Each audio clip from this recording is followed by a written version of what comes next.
How would you feel if you showed up at work tomorrow and your boss said, it's 8 o'clock, we started an hour ago. And you said, but 8 o'clock's always our start time. Oh, no, we changed it today. And then you show up the next day at the hour earlier, but now it's an hour later because your boss decided it's time to change.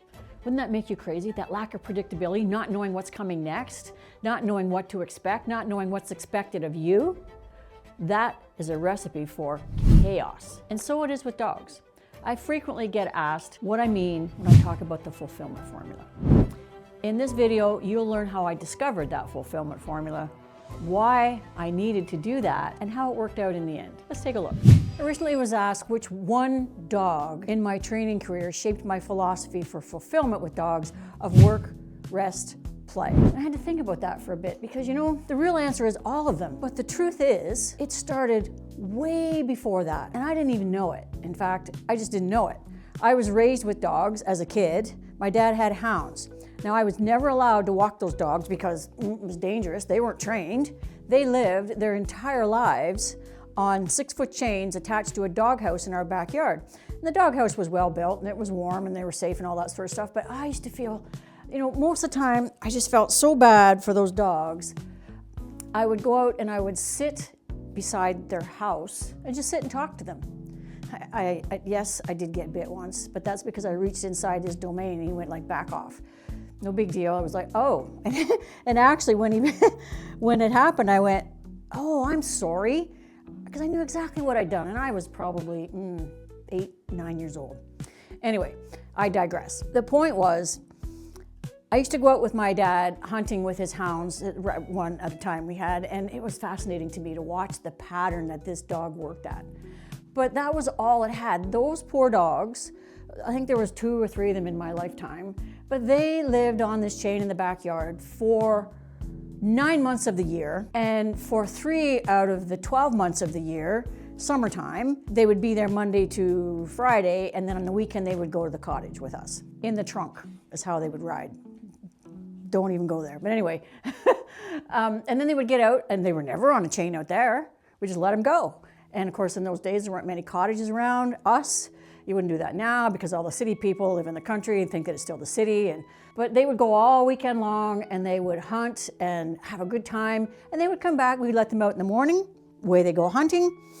Never heard anything. Come back in the afternoon, sleep for the rest of the day and into the night. Every single day. And we were at the cottage for the holidays. Whoa, that was like great.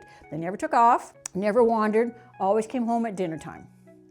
So I didn't pay much attention to that. But finally, when I was graduating, I believe from grade 8 to grade 9, I convinced my parents to let me have my own dog. And that first dog was a black Labrador retriever named Duffy. Hence my love of Labrador retrievers that continued on for decades. And because he was a puppy and he was mine and I was so overjoyed, and the way I was raised, he's your dog. I mean, I knew he would never be ignored, but I had this thing. I was gonna teach this dog all this cool stuff.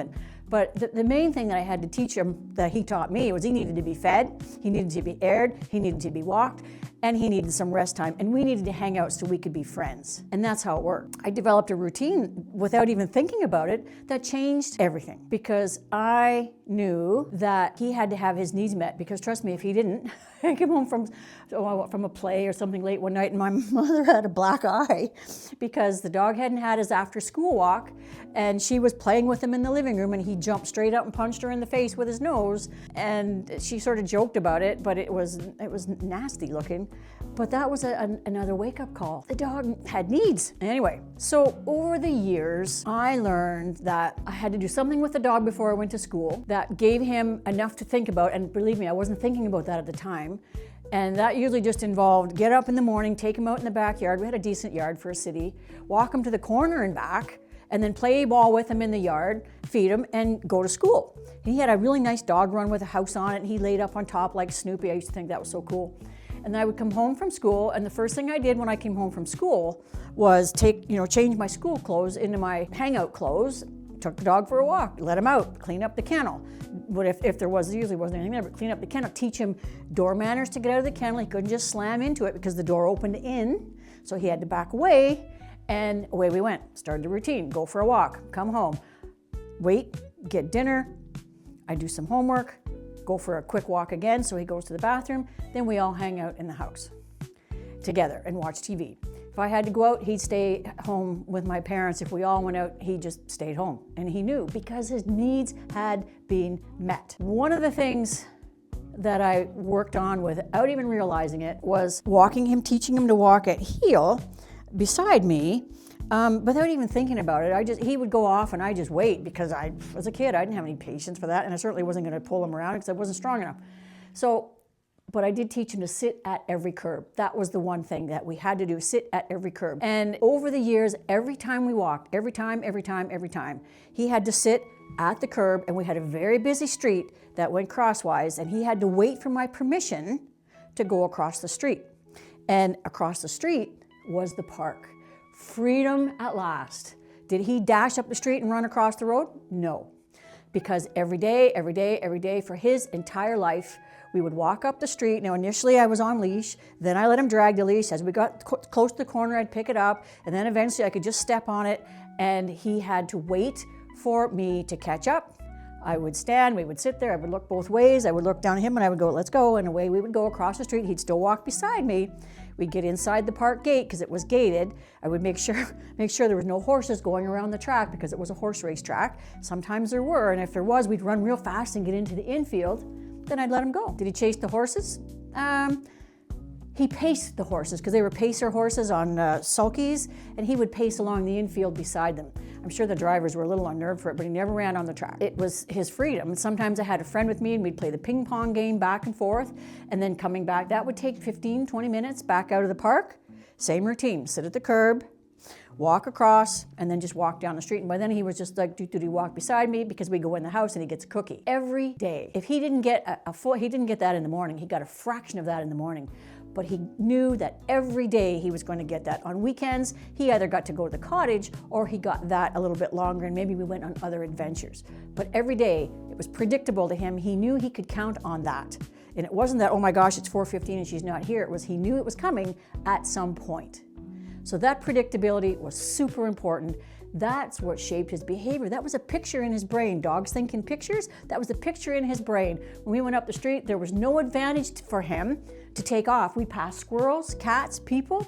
He didn't care, because he knew where he was going. He had a mission and a destination. So there you have it. That's the story of my heart dog. My first black Labrador retriever that I ever had. I had many after, but he was my first, taught me so much. Most of all, together we discovered the fulfillment formula that I have carried through my professional dog training career for the last 20 years. When people say, what's that one dog? Well, all of them, because I've just carried that through without thinking of it. When things happen should be at the same time roughly every day. How they happen, you want to have a structure that the dog can depend on and know when you ask him to do something. It's exactly the same way each and every time. You don't use one body language cue and then for one thing, and then the next day use a different body language cue and expect the same behavior. And that leads us to number 3. What behavior do you expect? If you expect a certain behavior, you need to behave in a certain way. And that's all I did with my Duffy from the time I was 12 years old until the end of his life. It was the same routine and structure every day, without really training. We didn't have money to go to a dog training class. Download the checklist, go to the link in the description, download the checklist, pick one activity out of each category and work on that every day. Build your habit with your dog together. And when you've mastered that one, pick another one. And then be working through that together. Your dog will love it. You have a work routine that you have to follow, or a school routine, or something that happens in the same time every day in every way, because if we don't, we make ourselves crazy. Build your structure and align your dog's daily routine to your structure. And trust me, you will have the dog of your dreams. I'm Karen Laws, the Interior Dog Trainer. Thanks for watching, and we'll see you in the next one.